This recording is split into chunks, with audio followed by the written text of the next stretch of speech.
13 मार्च 1969। अव्यक्त वाणी। प्रेम और शक्ति के गुणों की समानता। आत्माभिमानी हो, याद की यात्रा में बैठे हो।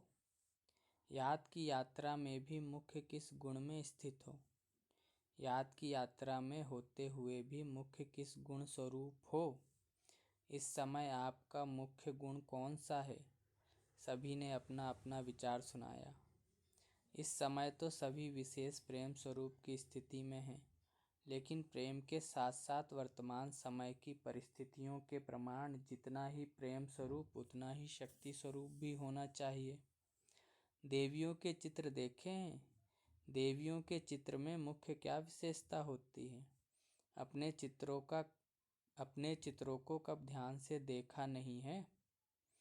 जब देवियों के चित्र बनाते हैं, काली के सिवाय बाकी जो भी देवियां हैं, उनके नयन हमेशा गीले दिखाते हैं, प्रेम में जैसे डूबे हुए नयन दिखाते हैं। और साथ साथ जो उनका चेहरा आदि बनाते हैं, तो उनकी सूरत से ही शक्ति के संस्कार देखने में आते हैं। लेकिन नयनों में प्रेम, दया, शीतलता देखने में आती है। मातापन के प्रेम के संस्कार इन नयनों से दिखाई पड़ते हैं। उनके ठहरने बैठने का ढंग व सवारी अस्त्र शस्त्र दिखाते हैं। वह शक्ति स्वरूप प्रकट करता है। तो ऐसे ही आप शक्तियों में भी दोनों गुण समान होने चाहिए। जितना शक्ति स्वरूप उतना ही प्रेम स्वरूप। अभी तक दोनों नहीं है। कभी प्रेम की लहर में, कभी शक्तियों रूप में स्थित रहते हो। दोनों ही साथ और समान रहें, यह है शक्तिपन की अंतिम संपूर्णता की निशानी। अभी बाप दादा को अपने बच्चों के मस्तक पे क्या देखने में आता है।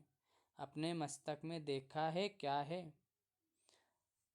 प्रारब्ध देखते हो व वर्तमान सौभाग्य का सितारा चमकता हुआ देखते हो, वह और कुछ। हर एक ने अपना अपना विचार सुनाया।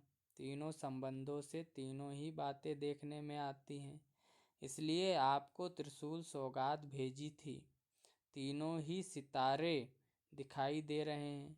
एक तो भविष्य का, दूसरा वर्तमान सौभाग्य का, और तीसरा जो परम धाम में आपकी आत्मा की संपूर्ण अवस्था होनी है, वह आत्मा की संपूर्ण स्थिति का सितारा।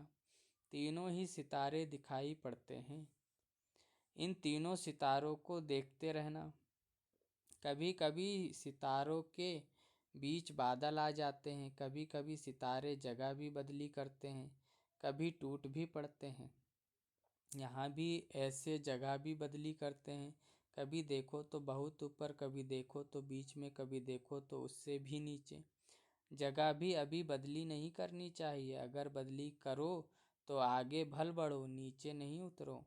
अविनाशी संपूर्ण स्थिति में सदैव चढ़ते रहो। ऐसा सितारा बनना है। टूटने की तो यहाँ बात ही नहीं। सभी अच्छे पुरुषार्थी बैठे हुए हैं। बाकी जगह बदली की आदत को मिटाना है। कुमारियों की रिजल्ट कैसी है। आप अपनी रिजल्ट क्या समझती हो। विशेष किस बात में उन्नति समझती हो। हर एक ने अपना सुनाया। याद की यात्रा में कमी है, इसलिए इतनी महसूसता नहीं होती। अमृत वेले याद का इतना अनुभव नहीं होता, इसलिए जैसे साकार में यहाँ बाहर खुली हवा में सैर भी कराते थे, लक्ष्य भी देते थे, योग का अनुभव भी कराते थे। इसी रीति जो कुमारियों के निमित्त टीचर से, वह उन्हों को आधा घंटा एकांत में सैर करावे। जैसे शुरू में तुम अलग अलग जाकर बैठते थे सागर के किनारे, कोई कहाँ जाकर बैठते थे। ऐसी प्रैक्टिस कराओ। छतें जो यहाँ बहुत बड़ी बड़ी हैं। फिर शाम के समय भी 7 से 7:30 तक यह समय विशेष अच्छा होता है। जैसे अमृत वेले का सतोगुणी टाइम होता है, वैसे यह शाम का टाइम भी सतोगुणी है। सैर पर भी इसी टाइम निकलते हैं। उसी समय संगठन में योग कराओ और बीच बीच में अव्यक्त रूप से बोलते रहो। कोई का बुद्धि योग यहाँ वहाँ होगा तो फिर अटेंशन खींचेगा। योग की सब्जेक्ट में बहुत कमी है। भाषण करना, प्रदर्शनी में समझाना, यह तो आजकल के स्कूलों की कुमारियों को 1 सप्ताह ट्रेनिंग दे दो तो बहुत अच्छा समझा लेंगी, लेकिन या तो जीवन में अतीन्द्रिय सुख का अनुभव करना है ना। उस समय ऐसे समझो जैसे कि बाप दादा के निमंत्रण पर जा रहे हैं। जैसे बाप दादा सैर करने आते हैं, वैसे बुद्धि योग बल से तुम सैर कर सकती हो। जब याद की यात्रा का अनुभव करेंगे तो अव्यक्त स्थिति का प्रभाव आपके नैनों से चलन से प्रत्यक्ष देखने में आएगा। फिर उन्हों से माला बनाएंगे, जैसे शुरू में आप खुद माला बनाती थी ना। इस ग्रुप को उमंग उत्साह अच्छा है। बाकी एक बात खास ध्यान में रखनी है कि 1-2 के संस्कारों को जान करके 1-2 के स्नेह में 1-2 से बिल्कुल मिलजुल कर रहना है। जैसे कोई से विशेष स्नेह होता है तो उनसे कितना मिक्स हो जाते हैं, ऐसे ही सभी को 1-2 में मिक्स होना चाहिए। जब कुमारियाँ ऐसा शो करके दिखाएंगी तब फिर और भी कुमारियाँ सर्विस करने के निमित्त बनेंगी, और जो निमित्त बनता है उनको उसका फल भी मिल जाता है।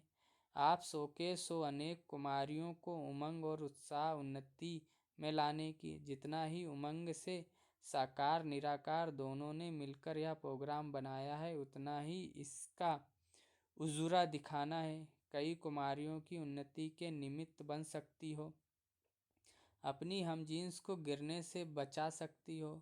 कुमारियों के साथ बाप दादा का काफ़ी स्नेह है, क्योंकि बाप दादा परम पवित्र है और कुमारियाँ भी पवित्र हैं, तो पवित्रता पवित्रता को खींचती है। वर्तमान समय मुख्य विशेषता यही चाहिए। हर एक महारथी का फर्ज है अपना गुण औरों में भरना। जैसे ज्ञान का दान देना होता है, वैसे गुणों का भी दान करना चाहिए। जैसे ज्ञान रत्नों का दान करते हो इसलिए महारथी कहलाए जाते हो, वैसे गुणों का दान भी बहुत बड़ा दान है। ज्ञान देना तो सहज है, गुणों का दान देना इसमें जरा मेहनत है। गुणों का दान करने में सभी महारथियों से नंबर 1 कौन है? जनक। यह गुण उसमें विशेष है, तो 1-2 को यह गुण उठाना चाहिए। आबू म्यूजियम की तैयारी के बारे में बाप दादा ने पूछा। दूरांदेशी और विशाल बुद्धिवन म्यूजियम तैयार करना है। पहले ही भविष्य को सोच समय को सफल करने का गुण धारण करना है, और टाइम पर तैयार भी करना है। जल्दी भी हो और संपूर्ण भी हो तो कमाल है। अगर कोई भी कमी रही तो उस कमी की तरफ सभी की नज़र जाएगी। ऐसी कमी ना हो, सभी के मुख से कमाल है ऐसा निकलना चाहिए। सारा देवी परिवार आपका चेहरा म्यूजियम के दर्पण में देखेंगे। अच्छा, ओम शांति।